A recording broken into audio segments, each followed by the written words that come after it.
Russian national has been charged in Virginia today for interfering in this country's elections, including efforts to influence the 2018 midterm elections, the ones coming up in 2 weeks. That's the big news tonight. They're still at it.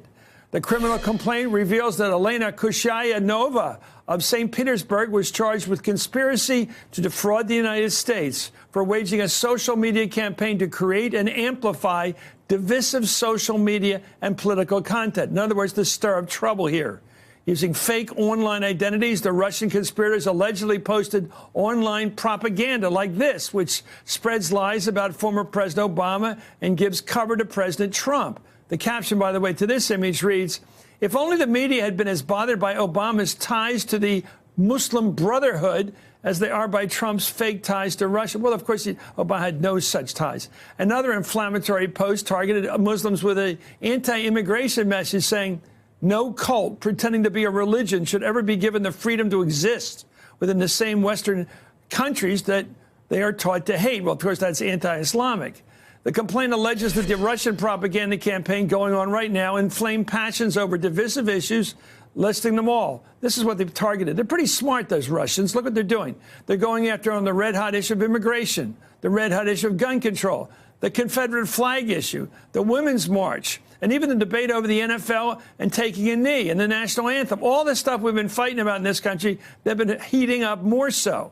And while the conspirators targeted both sides of the political spectrum, it appears the majority of the Russian efforts focused on helping Trump.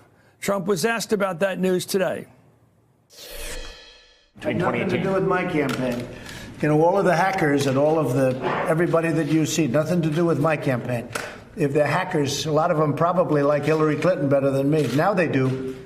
Now they do. But, you know, they go after some hacker in Russia and they say, oh, that had nothing to do with my campaign. Well, joining me now is Tom Winter, an investigative reporter for NBC News, and Malcolm Nance, author of The Plot to Destroy Democracy. Tom, help us out here about this. Is this news that they're still doing it? Yeah, I think so, Chris. I mean, we've been hearing about this from our intelligence communities and from law enforcement over the past couple of months. But I think what's important today is that we get some specifics. And I think it's a little bit of the intelligence community and the law enforcement community of the United States throwing a punch back at the Russian government and saying, hey, we're still getting your messages. We're still on top of you from an intelligence standpoint, and we're still monitoring exactly what it is that you're doing. And this has been going on for some time, and we're going to tie it to an oligarch who's very close to Vladimir Putin. So I think the level of detail that we have here, the fact that they're changing up a little bit. I mean, before the Russians went so hard against Hillary Clinton in the spring of 2016, right through the election, this was the type of stuff that they were starting to do, pick on hot topic issues, things that are going to be divisive in the United States, and just start to mess with the way that we talk about things and try to inject different points of view, extreme points of view into the debate. At some point, they made the turn. All the intelligence agencies came around to the fact that the efforts were to help Donald Trump with the election. But right now we're seeing them make that shift back to some of the things that they were starting to do before, which is to pick on these issues and to put information out on social media that gets people talking about it, gets people sharing it. And in the past, we had talked about how low cost this was, Chris. Today, we're seeing, according to this criminal complaint, that in 2016, just this company, and remember, they were just one part of what the Russians were doing, that they were expensing $12 million in IT and in online advertising that they were doing through the social media website. So I think this is a really significant criminal complaint that's been unsealed today that we're looking at on screen. And I think it's something that really deserves our attention, to know that they're still doing this and they're still trying to get in our heads in this country. Well, Malcolm, as Tom just mentioned, the criminal complaint states that the Russian influence operation which was indicted today, was financed by a wealthy Russian oligarch, a restaurant tycoon named Yevgeny Prigozhin, who was indicted alongside 12 other Russians last February. As a close friend of Putin, he's better known as Putin's chef. However, when NBC's Megyn Kelly asked Putin about him this past March, Putin insisted he's not a friend of his. One of your good friends is actually accused of helping conduct this. His name is Yevgeny Prigozhin. You know him? I know that person, but I wouldn't consider him one of my friends. This is just twisting the facts around. He is a businessman. He is involved in the restaurant business and some other business. But he is not a government official. We don't have anything to do with him. After you heard that he had been indicted, did you pick up the phone and call him? Like I have nothing better to do. I've got so many things to do and so many problems. He's your friend. He's just been indicted. Didn't you hear what I said? He's not a friend of mine.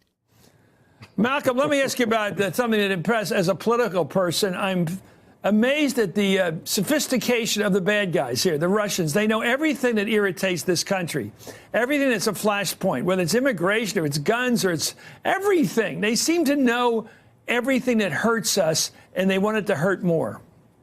Well, you're absolutely right. And what you are looking at is a strategic plan that is being executed by the Russians against the United States. I am not exaggerating when I say the Russian information warfare operation against America is James Bond evil villain level plotting here. They are watching in real time what affects this nation. You know, they have monitoring stations. They have people watching, the news, the print media. They're watching Trump and his statements. They're watching his followers. And they are crafting and adapting their social warfare tools to make sure that their propaganda products are hitting us precisely where they hurt the most. This, again, the basis of this is old school KGB activity, but it's now moving at the speed of the electron, and we just don't have the capacity to stop it because they have weaponized freedom of speech. And until we take it very seriously, and we're not going to because the President of the United States does not believe one word that this is happening, which now makes the Russian operations operate at light speed because they can go with impunity. And the only thing stopping them is news media broadcasts like this. When we catch them, and indict them and turn them into a criminal enterprise, that's the only time anybody believes that it's happening. Hey there, I'm Chris Hayes from MSNBC. Thanks for watching MSNBC on YouTube. If you want to keep up to date with the videos we're putting out, you can click subscribe just below me or click over on this list to see lots of other great videos.